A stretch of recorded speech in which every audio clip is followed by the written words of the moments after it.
آپ دیکھ رہے ہیں کے نیوز ایچ ڈی میں ہوں حارث علی شاہ گیلانی۔ چلتے ہیں آج کی اہم خبروں کی طرف۔ تازہ ترین خبروں سے باخبر رہنے کے لیے ہمارا چینل سبسکرائب کیجیے۔ لیے چلیں گے اسلام آباد، جہاں سے رپورٹ کر رہے ہیں ہمارے نمائندے یاسر ملک۔ آئی جی اسلام آباد کی ترجیحات کام نہ آئیں، تھانوں میں ٹاؤٹ مافیا بے لگام۔ تھانہ شمس کالونی، تھانہ سنگجانی، تھانہ سنبل، تھانہ ترنول اور ایس ایچ او صاحبان قانون کی دھجیاں بکھیرنے لگے۔ حسن آفریدی عرف عام ایڈیشنل ایس ایچ او تھانوں پر حاوی، وزیر داخلہ اور آئی جی اسلام آباد سے از خود نوٹس لینے کا مطالبہ۔ ذرائع کے مطابق پولیس یونیفارم کا استعمال غیر قانونی گرفتاریاں اور تھانوں میں تفتیش جیسے سنگین جرائم کا مرتکب ہو رہے ہیں۔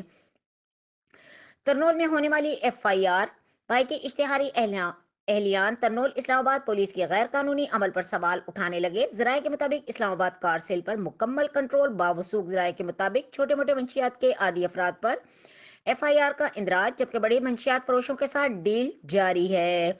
اسلام آباد پولیس کی اس غیر قانونی اقدام کے بعد شہریوں نے آئی جی اسلام آباد اور وزیر داخلہ سے ترجیحی بنیادوں پر تحقیقات کا مطالبہ کر دیا اور محکمے میں چھپی کالی بھیڑوں سمیت ٹاؤٹ مافیا حسن آفریدی کے خلاف کارروائی کرنے کا مطالبہ۔ مزید خبروں اور اپڈیٹس کے لیے ہمارے ساتھ رہیے گا، تب تک کے لیے اپنا خیال رکھیے گا۔ اللہ حافظ۔